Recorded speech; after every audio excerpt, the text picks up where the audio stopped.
नमस्कार, मैं हूं सुरेश चौहान के और आप देख रहे हैं बिंदास बोल। बिंदास में आपके सामने हम लगातार 10 एपिसोड लेकर आए हैं ट्रिपल तलाक पर। आज हम प्रयास करेंगे कि हम परिणाम और उपाय की दिशा में जाए, क्योंकि अब तक हम लंबी चर्चा के बावजूद पर वहां नहीं पहुंच पा रहे जहां पहुंचना चाहिए। और इसलिए आज के एपिसोड में मैं कॉल करने वाले कॉलर के साथ साथ गेस्ट पैनल को भी अपील करूंगा कि हम किसी अंजाम तक इस सीरीज को लेकर जाने के लिए उपाय तक पहुंचे। आज इसी मुद्दे पर आगे बात होगी, लेकिन उसके पहले विस्तार से मुद्दा।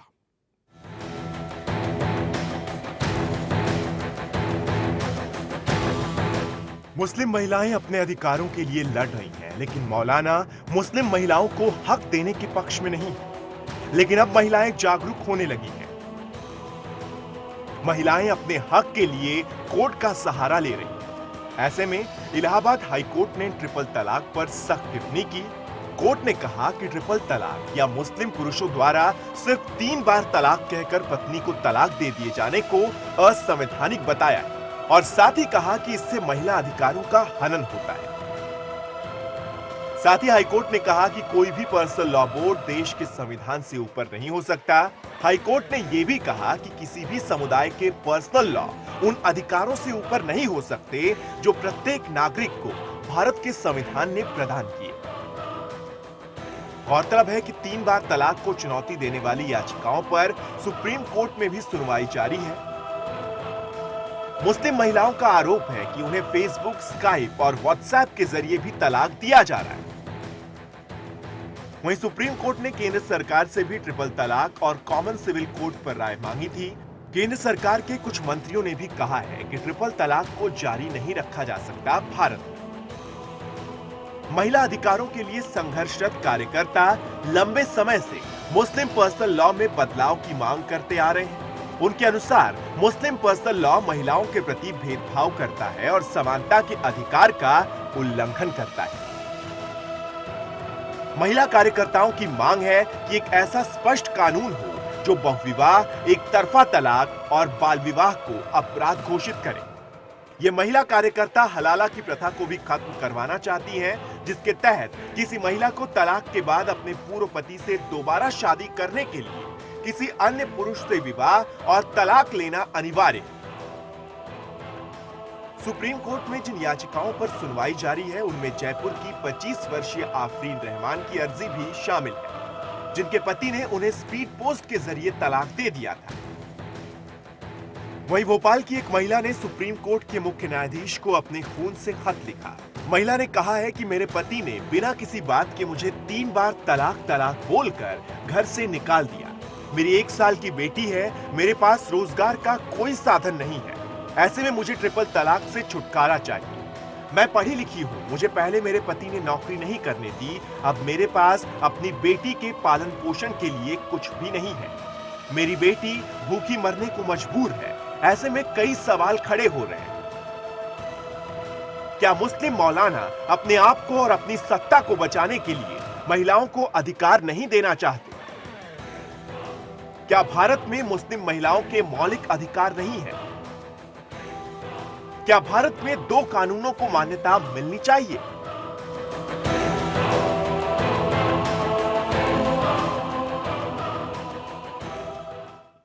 तो यह मुद्दा है और इस मुद्दे पर आप लगातार सुदर्शन पर, वैसे तो 4-5 साल से हम इस मुद्दे को लेकर आए हैं, तमाम बार इसकी चर्चा हुई है, लेकिन अब हम चाहते हैं कि जब कोर्ट समाधान की दिशा में जा रही है, पहल कर रही है, तमाम मुस्लिम महिलाएं और भगिनियों के द्वारा इस मुद्दे पर अच्छी पहल के साथ संघर्ष की तैयारी की जाए।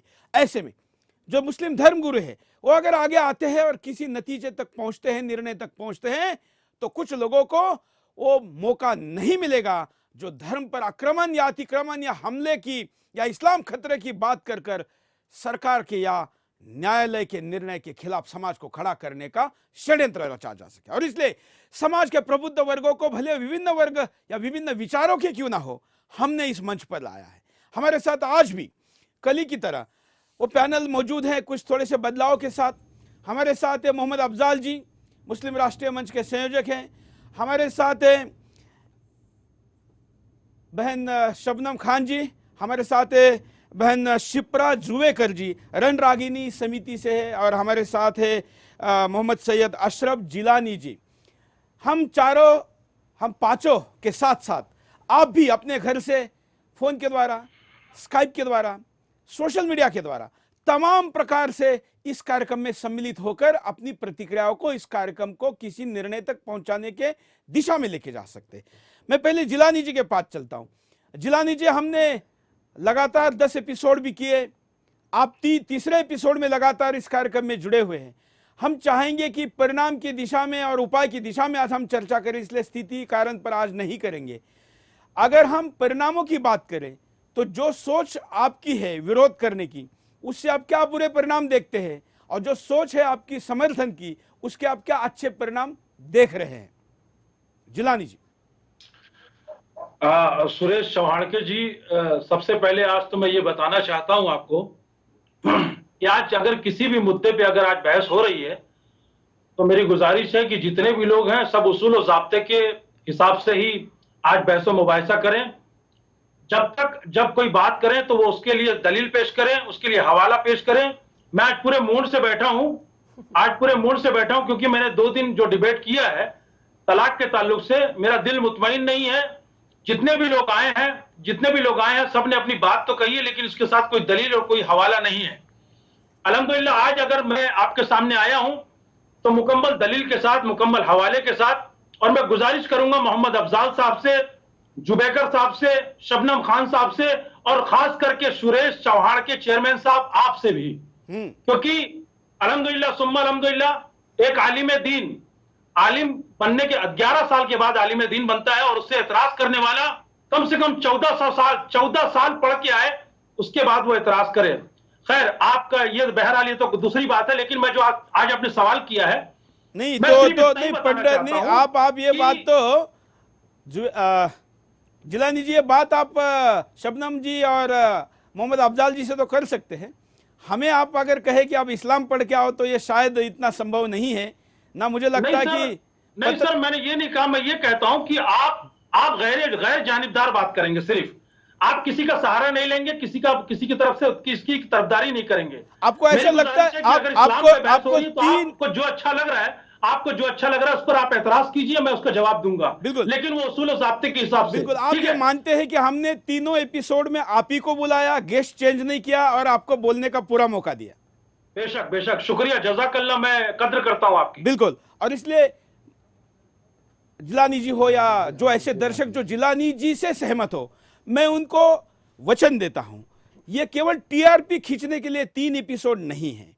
कई मुद्दे हैं उसके लिए, बाकी चैनल भी करते हैं, हम भी कर सकते हैं, लेकिन हम एक आधी आबादी को जो न्याय नहीं मिल रहा है, ऐसी जो पुकार लगाई जा रही है, जिसके लिए 92% मुस्लिम महिलाओं ने वोटिंग किया है, लाखों ने साइन किया है, कई ने खून से खत लिखा है, हम उनकी आवाज को भी एक प्लेटफॉर्म देना चाहते हैं। इसलिए कल के एपिसोड में मुझे जब लगा कि जिलानी जी को कम मौका मिल रहा है क्योंकि 3 गेस्ट उनके खिलाफ थे, तो मैंने कल जिलानी जी को ज्यादा बोलने का मौका दिया। आज भी हम यही प्रयास करेंगे कि हम दोनों पक्षों को अपना विचार रखकर किसी परिणाम को समझकर उपाय तक पहुंचे। इसलिए मोहम्मद अफजाल जी के पास चलते हैं। मोहम्मद अफजाल जी, परिणामों के दिशा में चलते हैं। मैं जिलानी जी के पास दोबारा जाऊंगा, उनको मैंने कहा था कि परिणाम आप क्या देखते हैं, लेकिन जो बात आप कर रहे हैं उसके परिणाम और जो जिलानी जी कर रहे हैं, इन दोनों परिणामों को आप कैसे देखते हैं? देखिए, मैं जिलानी से माफ़ी चाहता हूँ अगर मैंने उनकी शान में कोई गुस्ताखी करी हो। असल में मैं उस इस्लाम को जानता हूँ जिसको हज़रत मोहम्मद सल्लल्लाहु अलैहि वसल्लम ने जिसका पैगाम दिया। अब मैं आलिम और कितने आलिम हैं वो जाने, उनका काम जाने, लेकिन मैं जो जानता हूँ उतनी ही बात करूँगा।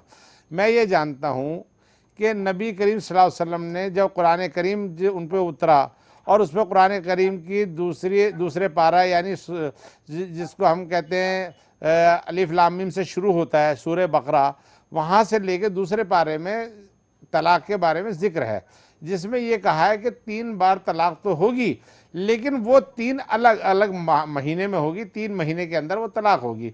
उसके तरीक़े से अगर तलाक दी जाती है तो कहीं ना कहीं हम सब मुसलमान उसके ऊपर राज़ी हैं। और आपको मैं बता दूं, सिर्फ एक फिरका है जिसका हनफी फिरका, जिसका मैं भी उससे उसका अलंबरदार हूँ, मैं भी हनफी फिरके से आता हूँ, लेकिन उसके अलावा जो 71-72 फिरके हैं वो सब 3 तलाक को, एक साथ 3 तलाक को नहीं मानते। अब मेरा ये मानना है नहीं, अफजाल जी ये बातें हम 2 दिन कर चुके हैं। नहीं, मैं आगे परिणाम तो की बात कर रहा रिजल्ट, हूं। मैं वो मैं परिणाम की बात कर रहा हूं कि परिणाम क्या होगा। परिणाम के लिए जो मैं ये कहता हूं ना कि देखिए, एक बात सुनिए, रिजल्ट के लिए मैं ये कहता हूं कि हजरत उमर ने जो उनके ज़माने में जब ये 3 तलाक दी गई तो उसके बाद उन्होंने इसको चेंज किया, जिसको हज़रत इमाम अबू हनीफा साहब ने उसको जो है ना उसी को एक्सेप्ट किया, बाकी को नहीं एक्सेप्ट किया। मेरा मानना यह है कि आज वक्त की ज़रूरत है, क्योंकि वक्त की ज़रूरत क्या है कि आज हमारी बहन बेटी, क्योंकि जैसे ही उसका रूप उतरता है और उसकी बेचारी बुजुर्गी की तरफ जाती है तो मर्द जो है ना उसको छोड़ देता है और उसकी जगह एक नई जवान लड़की से शादी करता है, गरीब लड़की से शादी कर लाता है और उसको छोड़ देता है। उसके बच्चों का क्या होगा? देखिए, आज हम सबकी ये जिम्मेदारी है। पहला ज़माना था जब तलाक होता था तो उसके लिए एक धन होता था जिसको बैतुल माल कहते थे। आज किसी बैतुल माल की हमारे पास अवेलेबल नहीं है। आज जिस हालात में हम लोग जी रहे हैं उस हालात में नहीं जी रहे जिसमें इमाम अबू हनीफा जी रहे थे। हम आज के हालात में जी रहे हैं। आज के हालात में हमारी बहन बेटी रह रही है। मेरी मौदबाना दरख्वास्त है अब हमारे आलिम साहब से कि आप हज़रत मौलाना से कि भाई देखिए, आज के हालात में, क्योंकि जब चेंज हुआ, कुरान में दिया हुआ जो आदेश है उसको अगर हम चेंज कर सकते हैं, क्योंकि अल्लाह के नबी ने फरमाया है कि मेरी अगर कुरान से लीजिए, कुरान से नहीं मिलता कोई मसला है तो आप अहादीसों से लीजिए, और अहादीसों से नहीं है तो मशवरा करिए, और मशवरा करने के बाद जो फैसला हो, नहीं तो अपने आप से पूछिए, दीवारों से मशवरा कीजिए, लेकिन फैसला एक ऐसा होना चाहिए जो उस ज़माने के अंदर वो उसको जहां हम लोग उसको माने और उसके ऊपर अमल कर सके। और यही नजरिया जो है ना, आप उपाय बता रहे हैं। मैं जरा फिर आपको याद दिला दूं कि हम अगले कुछ समय तक परिणामों की चर्चा करेंगे। परिणाम तो बहुत खराब है। बताइए। परिणाम तो ये है कि आज के ज़माने में हमारी जो औरतें, आज पूरे उत्तर प्रदेश के अंदर मैं सर्वे करके आया हूँ, हालात ये हैं कि औरतें हमारी जो है वो बेचारी तरस रही हैं, गरीबी में जीती है, गरीबी में शादी होती है और उनको घर से बाहर निकाल दिया जाता है। नतीजा ये है कि वो उनके बच्चे बीमार, वो बीमार, और आज जो कम से कम 30% जो तलाकशुदा महिलाएं आज के समाज के अंदर, और वो तलाकशुदा महिलाएं आज अपने हक के लिए अगर उनको कुछ नहीं मिलता तो उनके माँ बाप भी क्या कब तक है वो शादी में। देखिए, कारण क्या होता है कि वो पैसे ब्याज के ऊपर पैसा लेके बेटी की शादी करते हैं, और फिर उसको तलाक हो जाए तो वो उसको कैसे उसका भरण पोषण करे, उसको कैसे उसका वो करे। उसका ये ऐसा परिणाम है कि आज पूरी हमारी महिला समाज जो है, मुस्लिम समाज की महिला समाज जो है, वो इसके विरोध में खड़ी हो चुकी है। आप अगर हजरत मौलाना इस बात को नहीं मान रहे तो ये आपको सफ़र करना चाहिए और जाके देखना चाहिए कि हिंदुस्तान की मुस्लिम महिला किस तरह से इस तलाक लफ्ज़ से तकलीफ में है।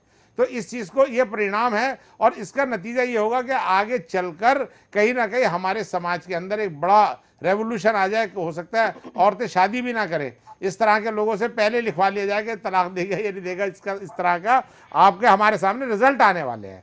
तो मैं ये कहना चाहता हूँ। शबनम जी, परिणाम। चौहान के जी, दोनों ही घातक परिणाम हैं। तलाकशुदा महिलाओं का तो परिणाम घातक है ही, क्योंकि दर दर की ठोकरें खाती हैं और हर व्यक्ति उस लड़की का, उस महिला का मिसयूज करना चाहता है, चाहे वो हलाला के नाम पर हो, चाहे वो और चीज़ों के नाम पर हो। जब 4 बच्चों को लेकर किसी व्यक्ति के पास जाएगी तो मैं इस समाज में जिस तरीके का देख रही हूँ कि किसी भी व्यक्ति के पास, जिसके पास पहुंचेगी, वो किस नज़रों से उस महिला को देखता है जो तलाकशुदा हो जाती है। तो यहाँ वो तो घातक परिणाम है ही।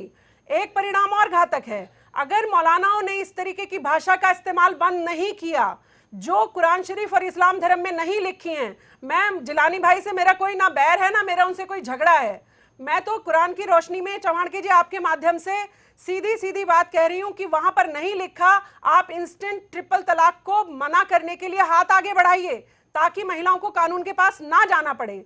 जब आपको इस्लाम की इतनी चिंता है तो आप हाथ आगे बढ़ाइए। इसका परिणाम एक और घातक निकलने वाला है, जो अभी अफजाल भाई ने भी उसकी तरफ इशारा किया कि जब महिलाओं को आप इस तरीके से दबा देंगे और कुचल देंगे, फिर जब वो जागेंगी तो फिर आप समझ लीजिए कि किस तरीके का बदलाव देखने को मिलेगा मुस्लिम समाज की महिलाओं के अंदर।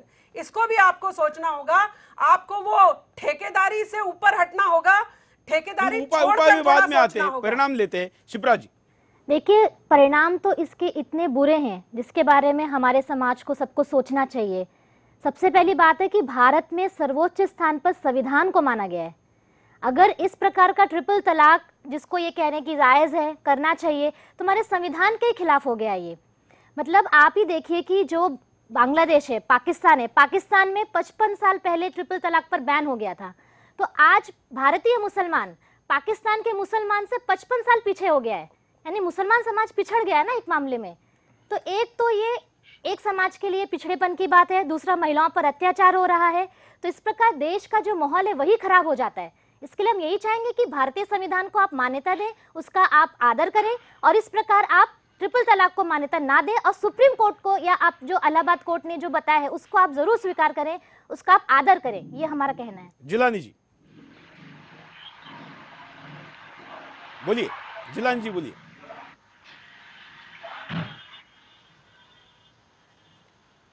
बोलिए जिलानी जी, आप अभी, आपका नंबर है। जी, मैं कहना चाहता हूं कि जनाब मोहम्मद अफजाल साहब से मैं मुखातब होना चाहता हूं, और मैं उनसे ये बताना चाहता हूं कि मोहम्मद अफजाल साहब एक सस्ती शोहरत के लिए और कुछ पद पाने के लिए और गवर्नमेंट को खुश करने के लिए आप कुरान की मुखालफत करना बंद कर दें। सबसे पहले कुरान की नाउजुबिल्लाह मिन्हा, सबसे मैं कुरान की मेरी बात मुखालफत, सुनिए। देखिए गलत अभी बात। आपने जब आपने कहा तो मैंने कुछ भी नहीं कहा। अभी आप सिर्फ मेरी बात सुनिए। चलिए बात ठीक है, करिए। ठीक है। अल्लाह के वास्ते सिर्फ मेरी बात हाँ, सुनिए। सुन रहा हूँ। अगर आपको बहस मुबाहिसा करने का ज्यादा शौक है तो मैं आपको एक चैलेंज करता हूं, 1 by 1 किसी मसले पर कभी भी आप आ जाइए मेरे साथ। सबसे पहले मेरी बात चलिए सुनिए। बिस्मिल्लाह। आपने कहा कि कुरान में कहां पर लिखा है कि 3 तलाक। अल्लाह रब्बुल इज्जत ने कुरान मुकद्दस में इरशाद फरमाया, फ़इन तल्लक़हा फला तहिल्लु लहू मिन बादु हत्ता तनकिहु ज़ौजन गैरा। फिर अगर शौहर ने तीसरी तलाक दे दी तो उसके बाद औरत उसके लिए हलाल नहीं होगी। सूरह बकरा आयत नंबर 230। यह है कुरान की सबसे बेहतरीन दलील। इसकी काट के लिए अगर आपको इससे अच्छी दलील है तो वो मेरे सामने पेश कीजिए। दूसरी बात, आपने कहा हदीस में कहां लिखा, तो हदीस में भी अल्हम्दुलिल्लाह साफ साफ है। सही बुखारी जिल्द 2 सुनन अबू दाऊद शरीफ में साफ साफ लिखा हुआ है कि साहबी रसूलुल्लाह सल्लल्लाहु अलैहि वसल्लम अल्लाह के रसूल के सामने अपनी उनकी मौजूदगी में बीवी को 3 तलाक दी। हुजूर करीम सल्लल्लाहु अलैहि वसल्लम ने तीनों तलाकें नाफिज फरमा दी। ये अल्लाह के रसूल के सामने का फेल है। आपने कहा अल्लाह और उसके रसूल ने कहां लिखा है, मैंने कुरान और हदीस दोनों की दलील पेश कर दी। ठीक है, इससे मैं आपको अल्हम्दुलिल्लाह इसकी आपकी पूरी दलीलों को काट करता हूं। अगर इससे अच्छी कहीं दलील आपके पास है तो वो कुरान और हदीस से पेश कीजिए, वरना सस्ती शोहरत के लिए अपने नामो नमूद की खातिर किसी विभाग में पद पाने की खातिर आप इस तरह के अगर बोल वचन देंगे तो अल्हम्दुलिल्लाह याद रखिएगा, मरने के बाद कल मैदान महशर में आपको जवाब देना है। मोहम्मद अफजाल साहब, ये तो हो गया आपका जवाब। ठीक है, अब आप उनका जवाब भी तो सुनिए। अब उनका जवाब भी दे तो देना, सुनिए, फिर उसके बाद आगे बात करिएगा। हाँ बोलिए। देखिए, आपने शबनम खान साहिबा ने आपने फरमाया, आपने एक धमकी दी कि अगर ऐसा नहीं हुआ तो औरतें सड़कों पे आएंगी। एक लीजिए ना जिलानी जी, एक लीजिए। पहले मोहम्मद अफजाल साहब को सुनते हैं। 13 थे तो हजारों के लश्कर से नहीं डरे। आज हम 25 करोड़ हिंदुस्तान की सरजमीन पर, और 25 करोड़ में अल्हम्दुलिल्लाह सुम्मा अल्हम्दुलिल्लाह देकर के महिलाओं को मौलाना साहब क्यों बहस करते रहते हैं आप? 5 करोड़ में शबनम खान, नूरी फातिमा और मोहम्मद अफजाल जैसे लोग जो दीन और इस्लाम को तबाह बर्बाद करने की सरासर कोशिश कर रहे हैं, उनके बर्बाद करने से अल्हम्दुलिल्लाह कुछ नहीं होगा।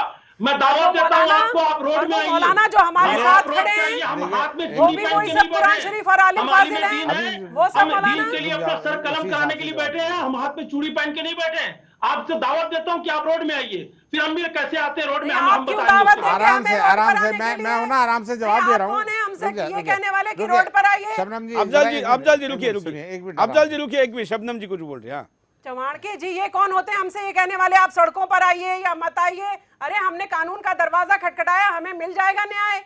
आपके जैसे मौलाना हैं तो बहुत अच्छे मौलाना, आपसे भी ज्यादा काबिल और आलिम फाजिल, जिनसे हम डेली बात करते हैं, जिनसे हम सीखते हैं, जिनसे हम पढ़ते हैं, वो आपसे, और दारुल उलूम देवबंद के मौलाना हैं वो लोग जो सच्चाई और सच की राह पर चल रहे हैं। आपकी तरह नहीं। आप तो अफजाल भाई को कह रहे हैं सस्ती शोहरत, मुझे लगता है आपको सस्ती शोहरत चाहिए, इसीलिए आप औरतों के शोषण की बात करने में लगे और इस्लाम धर्म पर बात करने में लगे। हजरत जी, किसी को इस तरीके से हजरत जी, आपको शबनम खान को या अफजाल को जरूरत नहीं है ऐसे नाम के लिए भागने की, हमें इस इशू पर लड़ने की जरूरत है। हम वर्षों से काम कर रहे हैं, हमारा बहुत नाम है, लेकिन अल्लाह शबनम का खान शुक्र है, साहिबा बहुत को नाम है जहां पर हमारा। बेच के एक मिनट, काम एक करते मिनट, हैं एक जमीन मिनट। पर 20 साल से। जो कुरान की तो आयत थी ऐसी वो भी फालतू आप हाँ बातें मत सुनिए करिए, ना, चलिए मैं बैठिए। अरे जनाब मैं आ रहा हूँ आपके पास। आपने सूरह बकरा की आयत का जिक्र किया है, ये आखिरी आयत की वो जो शुरू है ना, शुरू नहीं पढ़ा आपने, आखिरी आयत का जो आखिरी हिस्सा है वो पढ़ा है। और आखिरी हिस्सा पढ़ने का नतीजा क्या है, वो जो 3 तलाक होने के बाद है, जो आपने जो पढ़ा ना 3 तलाक जब हो जाएंगी, यानी 3 महीनों में अलग अलग जब तलाक हो जाएगी, और उसी उसके का बाद जिक्र कर रहे वो हैं हलाल नहीं है, मैं मानता हूं, लेकिन वो 3 अलग अलग महीने में वो वाला जिक्र करिए ना, आप तलाकों पर रतान का जिक्र करिए। सुनिए वो भी है, वो वो भी है, लेकिन है ना, वो है ना, मैं है ना, मैं बीस से वो कहते पढ़ता, नहीं है, सुनिए, आप मैं कहिए, आगे आप मैं 20 से नहीं पढ़ता।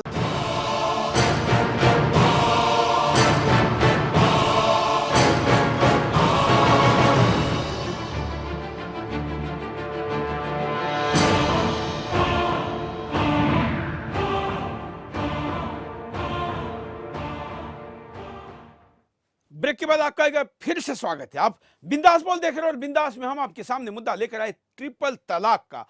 हमारे साथ लंबी बहस करने के लिए एक लंबा पैनल लगातार 3 दिन से, और इस चैनल पर इस मुद्दे पर 10वां एपिसोड हम आपके सामने लेकर आए। हमारे साथ मोहम्मद अफजाल जी हैं। अफजाल जी, ब्रेक के पहले जिलानी जी ने जो आपको सवाल पूछा था उसका जवाब आप देना चाहते थे। देखिए, जो इन्होंने सवाल किया था, सबसे पहले जो उन्होंने कहा था कि जो आखिरी सवाल था कि औरत आधी अक्ल वाली होती है, तो इन्होंने औरत में यानी जितनी भी दुनिया में औरतें हैं उन सबको एक साथ उनके ऊपर क्वेश्चन मार्क लगा दिया था। इसलिए मैंने उनके जवाब में कहा था कि हज़रत आयशा सिद्दीक़ा जो हमारी उम्मुल मोमिनीन है, उन्होंने इस तरह, तो ये फिर वो बदल गए, एक बात। दूसरी बात, इन्होंने कहा कि भाई जब इन्होंने आयत वो पढ़ी सूरह बकरा की जिस आयत का आखिरी वो है, आप वो बताइए ना कि वो जो 3, अगर आप पूरी आयत पढ़ेंगे तो मैं उसका साथ साथ तर्जुमा करता चलूँगा तो आपको पता चल जाएगा कि 3 अलग अलग टाइम पर अलग अलग तरह का वाक़या है वो, और इन्होंने आखिरी लफ्ज़ पढ़े। हाफिज है माशाल्लाह, आप ही पढ़ के सुना दीजिए। नहीं, आप मेरे पास कुरान शरीफ होता तो मैं पढ़ के भी सुना देता, मुझे नहीं पता था। नहीं, मैं गुजारिश नहीं, आप मुझे नहीं पता था, आप अपने आपके ऊपर क्वेश्चन मार्क, आप अपने ऊपर क्वेश्चन। तीसरी बात, आपने एक हदीस सुनाई है, एक हदीस सुनाइए, उसका रावी कौन है बताएंगे आप मुझे कि उनका उस हदीस का रावी कौन है, किसने बताई, उसके बारे में, हदीस के बारे में जानकारी बताइए, उस हदीस का नाम बताइए। जी जी, क्या फरमाया आपने? आपने उस हदीस जो बताई ना कि अल्लाह के नबी के सामने 3 तलाक हुई, तो उसका हदीस का रावी बताइए, उसका रावी बताइए। एक रावी क्योंकि नहीं है। देखिए, एक बात सुनिए, अल्हम्दुलिल्लाह एक रावी नहीं है, एक रावी नहीं है, कम से कम 5 से 6 रावी हैं, 5 से 6 रावी हैं। रावी मतलब लिखने वाला। हाँ, उसके 5 से 6 रावी होने की बुनियाद अफजाल पर जी, सही बुखारी, रावी मतलब लिखने लिखने वाला। वाला, हाँ जी। तो लिखने वाले में महिला भी है, ऐसा आपका कहना है? हाँ, वो ज्यादातर हदीसें जो आई है ना, वो हजरत आयशा सिद्दीक़ा के जरिए आई है। मुत्तफक़ हदीस। वो तो पढ़े लिखे हाँ, नहीं थे। मुत्तफिक, वो मैं कब मना कर रहा हूँ। देखिए, एक बात नहीं, मुत्तफक़ अलैह हदीस है ये, हिंदी मुत्तफक़ अलैह थोड़ा है। हिंदी में बात हाँ, करें ये जिलानी हदीस जी। मुत्तफक़ अलैह है। जिलानी जी, बड़ी- थोड़ा हिंदी में इससे बात बड़ी करेंगे तो कीमती हमको भी हदीस समझ नहीं में हो आएगा, सकती दर्शकों को कोई। भी समझ में आएगा। मैं मुत्तफिका क्या बताया आपने कहा ना कि कुरान में कहाँ लिखा है, तो मैंने कुरान की आयत पेश की है। अब आप कहते हैं कि कुरान की आखिरी आयत पेश कर रहे हैं।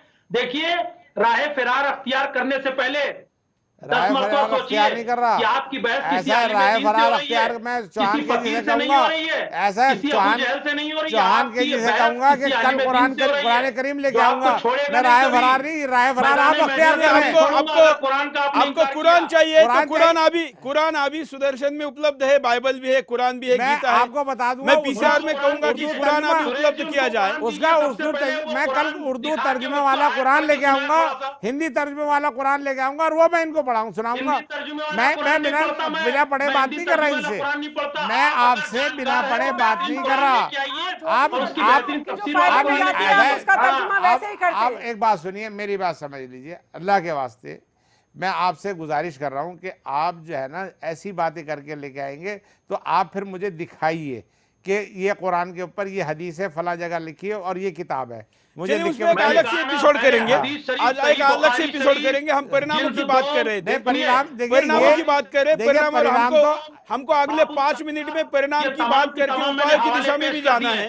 जिलानी जी, हमको उपाय की दिशा में भी जाना है। शिप्रा जी के पास चलते। शिप्रा जी, देखिए, सबसे पहले तो मैं ये पूछना चाहूँगी गिलानी जी को, मतलब जो भी वो बता रहे हैं, पहली बात ये है कि शरीयत का आधार पर वो ये बात कह रहे हैं कि ट्रिपल तलाक को मान्य करना चाहिए।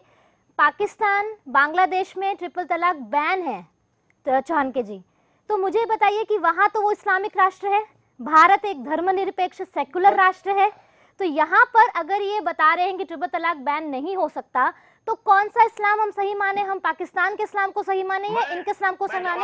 हमें इसका बोलिए, मार्गदर्शन बोलिए, कर जिलानी दीजिए जी। कि हमें तो जानकारी है बोलिए नहीं। बोलिए जिलानी जी। मैं जवाब दूं? हाँ दीजिए। बोलिए। पाकिस्तान और बांग्लादेश में जब जब शियाओं की सरकार आती है तो 3 तलाक पर बैन लग जाता है। जब जब अहले सुन्नत की सरकार आती है तो यानी 3 तलाक 55 साल से आज भी किसकी बैन सरकार लगा हुआ है, थी? 55 साल से बैन लगा हुआ है, आपको जानकारी नहीं है? के बारे में क्या जानती है? जो आपने बात की है, अच्छा। उसका हवाला पेश कीजिए। आपके पास कुछ लिखित है?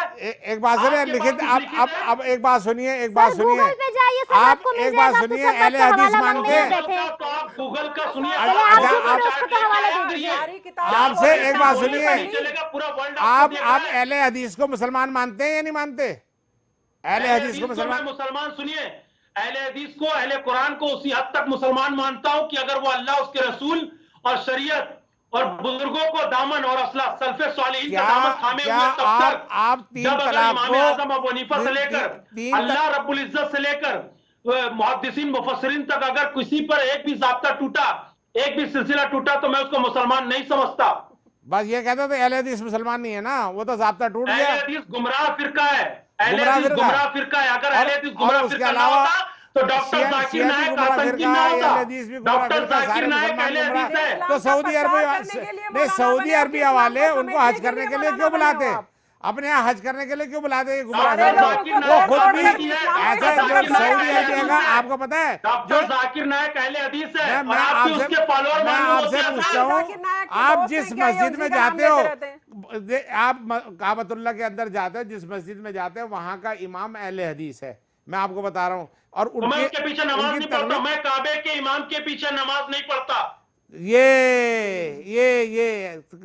आप देखिए कितनी बड़ी बात कह दी आपने कि काबे के इमाम के, सारी दुनिया नमाज पढ़ती है, सारी दुनिया नमाज पढ़ती है, फिर आप कैसे मुसलमान है जो काबे के इमाम के पीछे नमाज नहीं पढ़ रहे हैं? तो आप कैसे मुसलमान हैं?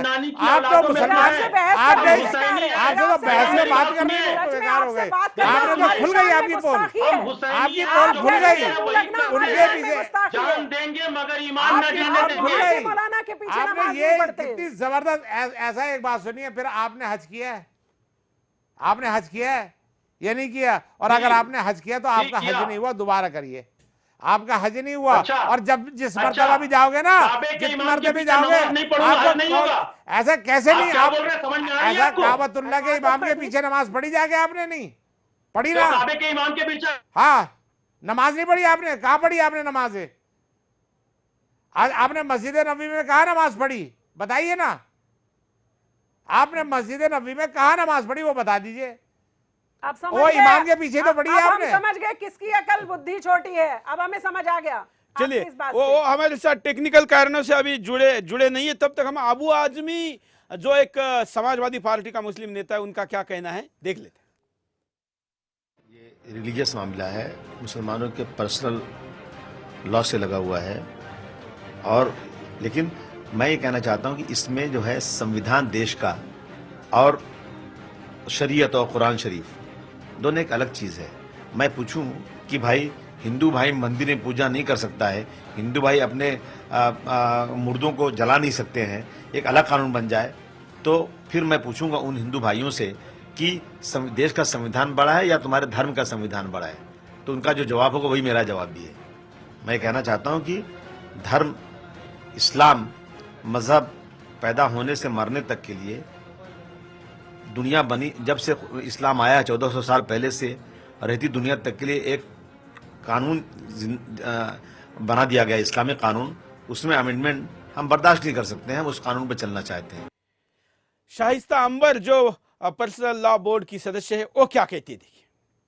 फैसले का मैं स्वागत करती हूँ और मैं बधाई देती हूँ और मैं शुक्रगुजार हूँ पूरे हिंदुस्तान की उन महिलाओं की तरफ से भी मैं, और ऑल इंडिया मुस्लिम महिला पर्सनल लॉ बोर्ड की तरफ से भी मैं शुक्रिया और स्वागत अदा करती हूँ कि ये बहुत अच्छा पैगाम जाएगा और फैसला है। इससे हमारी औरतें, उनके अंदर एक हौसला और एक उम्मीद जगी है कि हम लोग अब दर दर नहीं भटकेंगे, हमारी अदालत में हमको इंसाफ मिलेगा।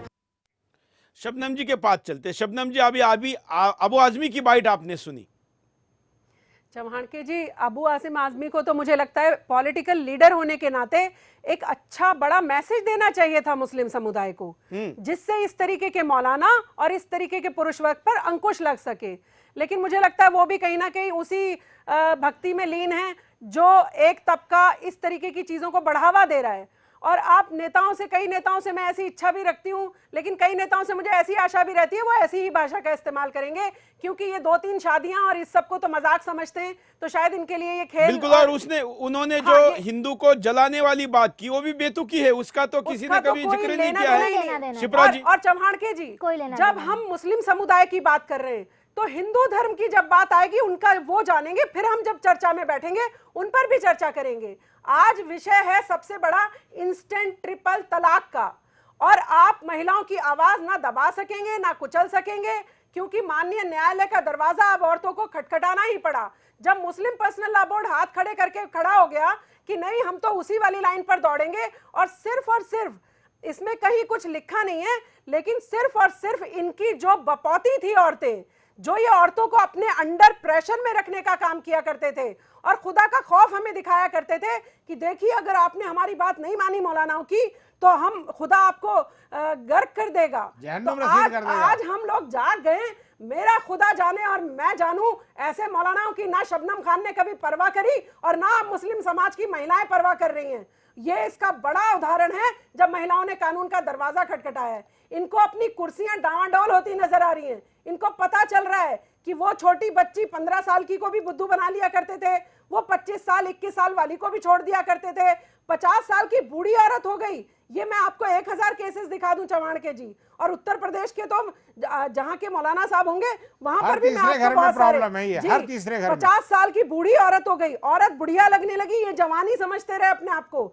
इन्होंने ये सोचकर छोड़ दिया अब इस बुढ़िया को छोड़ो, वो जो गरीब की लड़की है 16-17 साल वाली, अब उसको पकड़ लाएंगे, फिर उसको छोड़ेंगे कोई और पकड़ लाएंगे। तो ये सब अब इनकी जो ठेकेदारी थी वो खत्म होती जा रही है, और महिलाओं के प्रति जो इनकी पिपासा थी वो भी खत्म होने के कगार पर खड़ी है।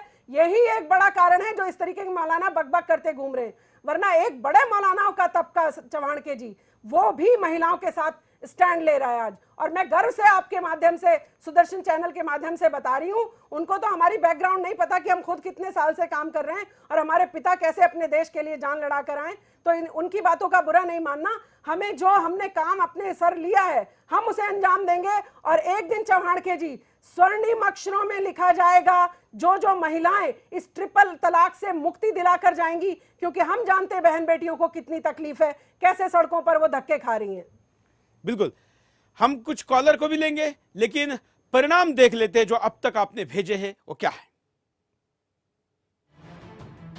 कट्टर मौलाना धर्म की आड़ में कानून की धज्जियां उड़ाते रहेंगे।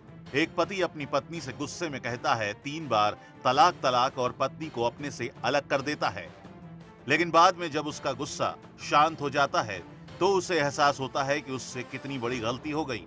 लेकिन अब मौलाना बोलते हैं कि ये महिला तुम्हारी पत्नी नहीं रही, अब तुम्हें दोबारा इससे निकाह करना होगा, लेकिन पहले इस महिला को किसी दूसरे आदमी के साथ सेक्स संबंध बनाने होंगे, यानी रेप की इजाजत, तभी तुम इससे निकाह कर सकते हो। मुस्लिम महिलाओं पर अत्याचार जारी रहेंगे। अगर किसी पति को लगता है कि मेरी पत्नी अब जवान नहीं रही, तो वो उसे 3 बार तलाक तलाक बोलकर घर से निकाल देता है और वो किसी दूसरी लड़की को अपने घर में रख लेता है। ऐसे में महिला बेघर हो जाती है। पति कभी कभी तो बिना किसी कारण के तलाक तलाक बोलकर महिला को घर से बाहर कर देता है। कांग्रेस जैसे राजनीतिक दल वोट बैंक के लिए मुस्लिम कट्टरपंथियों का साथ देते रहेंगे। आज भी कांग्रेस के कई नेता कह रहे हैं कि कोर्ट को धर्म में दखलंदाजी करने का अधिकार नहीं है। पहले भी कांग्रेस के नेताओं ने ही मुस्लिम महिलाओं को उनके मौलिक अधिकारों को पाने से वंचित कर दिया था। प्रगतिशील मुस्लिम भी कट्टरपंथियों के सामने झुकते रहेंगे। ऐसा नहीं है कि पूरा मुस्लिम पुरुषवादी समाज 3 तलाक के पक्ष में हो, लेकिन ऐसे लोग सामने आने को तैयार नहीं है। मुस्लिम कट्टरपंथियों का डर इनके दिल में बैठा हुआ है, लेकिन अगर अब भी प्रगतिशील मुस्लिम आगे नहीं आए तो भारत का मुसलमान अन्य समुदायों के मुकाबले पिछड़ा बना रहेगा। 3 तलाक की सताई महिलाओं के दुख कम नहीं हो पाएंगे। एक मुस्लिम महिला को तलाक तलाक बोलकर उसके बच्चों के साथ घर से बाहर कर दिया जाता है। ऐसे में महिला के सामने बच्चों और खुद का पेट पालने के अलावा कोई साधन नहीं रहता। महिला और बच्चे भूखे प्यासे दर दर भटकते रहते हैं। कोई इन्हें अपने पास रखने को तैयार नहीं होता। कुछ कॉलर के पास चलते हैं। जय हिंद, बोलिए। मुझे ये कहना है जी, 3 तलाक का मुद्दा मुस्लिम पर्सनल लॉ बोल जो अरब देश पेट मुस्लिमों की फर्जी और गैर कानूनी संस्था बस एनजीओ नहीं चाहती कि समान नागरिक संहिता लागू हो तथा जो हलाला जैसी क्रूर रिवायत जो मुस्लिम महिला जैसे मुजफ्फरनगर की इमराना व कई अन्य मुस्लिम महिलाओं के साथ मुस्लिम पुरुषों को शोषण करते हैं। वह महिला विरोधी हिंदू विरोधी जीएनयू का कन्हैया, महिला प्रधान फिल्म का दंगल का आमिर खान, मीडिया सबके पास अरब देशों से पैसा आता ताकि एनजीओ के जरिए पैसा आता है वो ताकि काला पैसा आता ताकि वो चुप रहे। जैसे बिल्कुल, धन्यवाद। अगले कॉलर के पास चलते हैं। कम शब्दों में अपनी बात को रखिए क्योंकि हम चाहते हैं कि कॉलर इस विषय पर बात करें, इसलिए हमने तीसरे एपिसोड में कॉलर को भी जगह दी है। जय हिंद, बोलिए। सर बताइए, नाम बताइए और क्या कहना है। मैं मोहम्मद वकार जम्मू से बोल रहा हूँ। मैं शबनम लोन से 2 सवाल करना चाहता हूँ सर। हाँ, पहला सवाल है शबनम लोन से कि अगर शबनम लोन इस्लाम के बारे में काफी कुछ जानती हैं तो मैं उनको चैलेंज करता हूँ 1000 औरतों को लेके दिल्ली में प्रोटेस्ट करें। अगर औरतें 1000 औरतें उनके साथ ट्रिपल तलाक पे एग्री हैं तो मैं भी इनके साथ हम एग्री है। मैं भी घर की माँ बहनें हैं, मैं भी उनके साथ एग्री। आप लाइन पे रहिए, आप लाइन पे रहिए। शबनम जी। चौहान के जी, मैं शबनम लोन नहीं हूँ, वो कश्मीर की ही हैं शबनम लोन जी। मैं दिल्ली की हूँ, शबनम खान। मैं अपने भाई को बताना चाहूंगी। और भाई, प्रोटेस्ट क्यों करवाना चाह रहे हैं आप हमसे? हमने कानून का दरवाजा खटखटा दिया, हम उसका इंतजार करेंगे। और जिस दिन प्रोटेस्ट करने की जरूरत होगी, 1000 नहीं, लाख नहीं, जितनी भी आप कहेंगे, और आपको दिल्ली बिल्कुल इनवाइट किया जाएगा उसके लिए। आप उसकी चिंता मत करिए। मैं आपके कहने के थ्रू नहीं चलती हूँ कि आप मुझे क्या डिक्टेट करेंगे या आप मुझे क्या चैलेंज देंगे। मैं खुद पढ़ी लिखी समझदार हूँ, मुझे कब क्या कदम उठाने हैं, मेरे देश के संविधान ने मुझे क्या राइट दिए, लेकिन शबनम जी, शरीफ ने मुझे क्या राइट दिए। शबनम जी, ये जो 1000 महिलाओं की बात करें, ऑलरेडी कई लाख महिलाओं ने इस पर अपनी साइन की हुई है। चौहान के जी, अभी जब आप मुझसे यहाँ पर चर्चा भी कर रहे हैं, लगातार मुझे महिला और पुरुषों के मैसेज आ रहे हैं फेसबुक के माध्यम से और व्हाट्सएप पर कि पहली बात तो ये मौलाना कौन बैठे हैं जो इतने बदतमीज हैं, और दूसरी बात हम पुरुष और महिलाएं सब आपके साथ हैं। तो इस तरीके के मैसेजेस अगर कश्मीरी भाई चाहेंगे तो आए प्लीज एक बार, जब तक आप मिलते नहीं हैं और आप बात को समझेंगे नहीं। बात आप इसलिए नहीं समझ पा रहे हैं क्योंकि उन मुल्लाओं ने आपके दिमाग में एक ही बात भर दी है कि ये ट्रिपल तलाक वो अलग है जो कुरान शरीफ में लिखा है, और ये जो इंस्टेंट ट्रिपल तलाक के अगेंस्ट हम बात कर रहे हैं ये अलग चीज है। जिस दिन आप ये छोटी सी कड़ी समझ जाएंगे भाई, उसी दिन आपको सारी बात समझ आ जाएगी। कॉलर शायद लाइन पर नहीं है हमारे साथ। शबनम जी, ये तो ट्रिपल तलाक इतना इंस्टेंट है कि ये पिज्जा के पहले डिलीवर हो जाता है। नहीं, पिज्जा तो 20 मिनट और आधे घंटे की डिलीवरी का टाइम मांगता है, और अगर नहीं दे पाया 20 मिनट में तब वो शायद आपके पैसे लौटाता है या फ्री पिज्जा देकर जाता है। यहाँ तो फ्री में तलाक ले लीजिए। आप शादी के लिए चौहान के जी कितना तामझाम इकट्ठा करते हैं, हजारों लोगों को बुलाते हैं।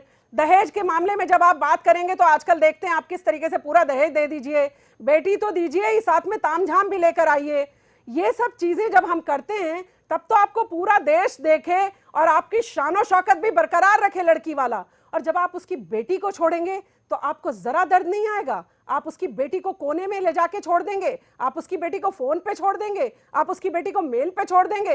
अरे तब तो समाज को बुलाते, तब तो शादी की तरह समाज को इकट्ठा करते और कहते आइए भाइयों बहनों, देखो मुझे इसकी ये बात पसंद नहीं है, मैं इसे छोड़ना चाहता हूं। तब तो मुझे समझ आता, आप और हम बैठ के विचार करते कि चलिए बताइए क्या बात है।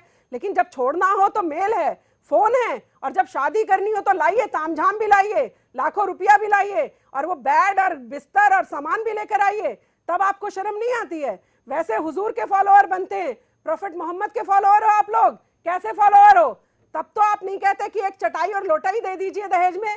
तब तो आपको पूरा तामझाम चाहिए, फिर हुजूर की सारी बातें भूल जाते हैं आप। शरिया भी गई, कुरान शरीफ भी कहीं साइड में रखकर अपना अल्लाह अल्लाह करते आ जाते हैं। लेकिन जब हम अपनी बात कहते हैं वही कुरान शरीफ की रोशनी में, उसी शरिया के हिसाब से, तो फिर आप हमें आधी बुद्धि का बताते हैं। आधी बुद्धि वाली महिलाओं ने तुम पूरी बुद्धि वाले पुरुषों को पैदा करके दिखाया है, और जिस दिन पैदा करना बंद कर दिया ना, ये बोलती बोलती सब बंद हो जाएगी, सिर्फ लड़कियां ही पैदा करने लगेंगे फिर हम लोग, याद रखिएगा। अफजल जी, अभी वैसे मैं दर्शकों को बताऊं कि तकनीकी कारणों से जिलानी जी हमारे साथ नहीं है, ना वो बहस से चले गए, ना हमने उनको डिस्कनेक्ट किया है। इसलिए मैं सफाई देता हूं कि तकनीकी कारणों से वो हमारे साथ छत्तीसगढ़ से 3 दिन से जुड़े हुए इस शो में, लेकिन इस वक्त वहां के इंटरनेट के प्रॉब्लम के कारण वो हमारे साथ नहीं है। इसलिए भले ही ये मुद्दा हम उपाय तक नहीं पहुंचा पाए, हम परिणाम भी पूरे चर्चा नहीं कर पाए, इसलिए इस सीरीज को हम आगे बढ़ाएंगे। हम 10 एपिसोड कर चुके हैं, इसके लिए 100 भी एपिसोड करने पड़े तो भी हम करेंगे, क्योंकि इतनी डिटेल में चर्चा किसी चैनल पे नहीं हुई है और होनी चाहिए। अफजल जी, आपका क्या कहना है? देखिए, मेरा सीधा सीधा ये कहना है, जैसे हज़रत मौलाना ने फरमाया, मैं तो ये कहता हूँ, देखिए मज़हब इस्लाम में सबसे बड़ी बात समझ लीजिए, कुरान और हदीस क्या कहती है और धर्म क्या है, मज़हब क्या है। मज़हब है अल्लाह एक है, ईश्वर एक है, अल्लाह के नबी हज़रत मोहम्मद सल्लल्लाहु अलैहि वसल्लम हैं, और ला इलाहा इल्लल्लाह मोहम्मद रसूलुल्लाह हमारा कलमा तैयबा है, कुरान एक है, और नमाज, रोज़ा, ज़कात और हज, जो ये फ़र्ज़ हैं मुसलमान के लिए, जो इनको नहीं मानता वो मुसलमान नहीं है। ये जो तलाक जो धर्म का हिस्सा बताते हैं, तलाक धर्म का हिस्सा नहीं है। अगर तलाक धर्म का हिस्सा होती तो ये बाकी के 71 फिरके भी उसी तलाक को उसी को मानते, जैसे कुरान को एक मानते हैं, ऐसे तलाक को भी एक ही मानते। जो अलग अलग है, जो अलग अलग तरीका है, अलग अलग बिल्कुल बिल्कुल। लेकिन मेरा सवाल ये था कि क्या हम बहस को आगे बढ़ाए, इस पे सीरीज चलाएं? देखिए ऐसा है, देखिए एक बात सुनिए, मैं आपसे कहना चाहता हूं कि और दूसरे उलमाओं को भी, दूसरे फिरके के उलमाओं को भी बुलवाइए, ताकि उन लोगों को भी, और अगली बार जब आप जोड़े, मैं डिबेट में हूं या ना हूं, इनसे इस्लाम का मीनिंग पूछ लीजिएगा। इस्लाम का मतलब क्या है, क्या है उसका मीनिंग। चलिए चलिए, जिलानी जी हमारे साथ फोन पे जुड़े हैं, क्योंकि उनका लाइव वीडियो कनेक्ट नहीं हो पा रहा है। जिलानी जी, आप तकनीकी कारणों से हमारे साथ नहीं थे, इसलिए ये मैंने बात बता दी हमारे दर्शकों को कि ना आप चले गए, ना हमने डिस्कनेक्ट किया है, हम तकनीकी कारणों से कनेक्ट नहीं हो पाए। अभी हमने आपको फोन पे जोड़ा है। हम ये सोच रहे हैं कि आज भी हम उपाय तक नहीं गए, और उपाय की चर्चा सबसे लंबी होनी चाहिए, इसलिए इस सीरीज को हम आगे भी कंटिन्यू करें। जिलानी जी। हाँ, बोलिए बोलिए बोलिए सर। मैंने कहा कि हम उपाय तक नहीं पहुंच पाए, इसलिए इस सीरीज को हम आगे कंटिन्यू करें। सर सुरेश जी, मेरी गुजारिश है, मैं सबसे पहली बात आपको बताना चाहता हूँ कि शबनम खानम जैसी मोहतरमा जब तक आपके डिबेट में रहेंगी, तब तक आप परिणाम तक नहीं पहुंच पाएंगे। ये सिर्फ लांछन लगा, हमारी वजह से ही परिणाम आएगा मौलाना साहब, हमारी वजह से ही परिणाम निकल कर आएगा। और इस्लाम का क्या मीनिंग है, सिर्फ इतना बता दीजिए, इस्लाम का मतलब बता दीजिए आप, इस्लाम का मतलब बता दीजिए, इस्लाम का क्या मीनिंग है, एक वर्ड का मीनिंग तो बताइए। चलिए आप जिलानी जी, यहाँ मुकाबला नहीं करना है। जिलानी जी, आपको कुश्ती नहीं लड़नी है, ना मुकाबला करना है, हमने सबने मिलकर चिंतन करना है। मतलब पूछ लीजिए, बस आप चिंतन करना है। सबसे पहले आप मौलाना साहब से पूछिए कि इस्लाम का मतलब क्या है। आप बता दीजिए, आपको इस्लाम का लिख से वाकिफियत है? आप इस्लाम का मतलब बता दीजिए, आज मैं मान जाऊंगी। चलिए आपको आप मतलब बता दीजिए, आप बताइए इस्लाम का मीनिंग क्या है, सिर्फ इतना बताइए। वो पोथी किताब छोड़िए, मैंने तो आपसे छोटा सा सवाल किया है, बड़े आलिम फाजिल भैया हैं आप बता दीजिए मौलाना साहब, इस्लाम का मतलब क्या है।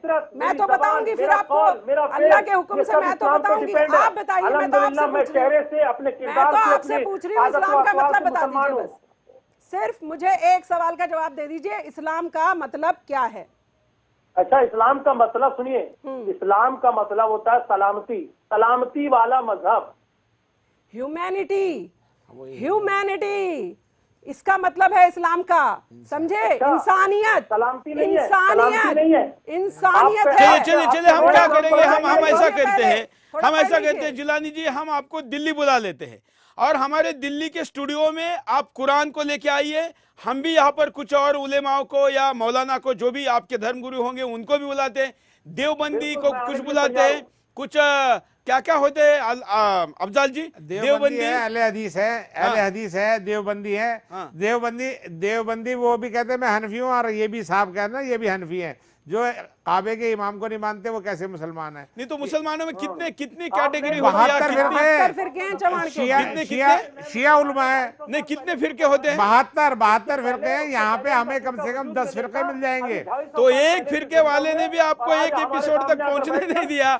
72 फिरके वाले आएंगे तो हम कहीं पहुंचेंगे नहीं। देखिए मेरी बात सुनिए, शिया एक मैं जो कहता हूँ, कोई वो नहीं है, 72 के 72 ही लड़के अपने आप ही ढेर हो जाएंगे। देखिए चौहान जी, इस विषय को अगर आप करना चाहते हैं, मेरी गुजारिश है, एक शिया उलमा को बुलाइए, एक अहले हदीस आलिम को बुलाइए, एक बरेलवी आलिम को, ये बरेलवी आलिम है ये जो सामने बैठे, एक बरेलवी आलिम को बुलाइए, और एक देवबंदी आलिम को बुलाइए। 4 आलिम आ गए ना तो ये पूरी कौम उसमें आ जाएगी। बाकी जो है वोरा समाज के हैं और बहुत सारे हैं यहाँ पे। नहीं, हम और फिर कहीं पहुंचेंगे नहीं हम। बस 4 आलिम बुला लीजिए। इसलिए मैं दर्शकों से भी अपील करता हूं, जो मुस्लिम भाई इस कार्यक्रम को देख रहे हैं, बहनें देख रहे हैं, कि हम एक महा डिबेट करते हैं, जो कि घंटे 2 घंटे 3 घंटे भी चल सकती है, ऑडियंस के साथ करते हैं। जो देश भर के उलेमा उसमें आना चाहते हैं, मौलाना आना चाहते हैं, उनको भी बुलाते हैं। उसमें मंच पर कौन हो, ये सजेशन आप हमको हमारे सोशल मीडिया के जो विभिन्न प्रकार के हैंडल है, जो सुदर्शन न्यूज नाम से है, इस पर दे सकते हैं। जल्दी ही हम उस महाबहस की भी डेट आपके सामने लाएंगे। मुद्दा हम केवल तलाक पर ही रखेंगे, क्योंकि हम बाकी मुद्दों को इस वक्त नहीं छूना चाहते। लेकिन हमने एक बड़ा स्टूडियो बनाया है, सेट बनाया है, जो ऑडियंस के साथ जिसमें सम्मिलित हो सकते हैं।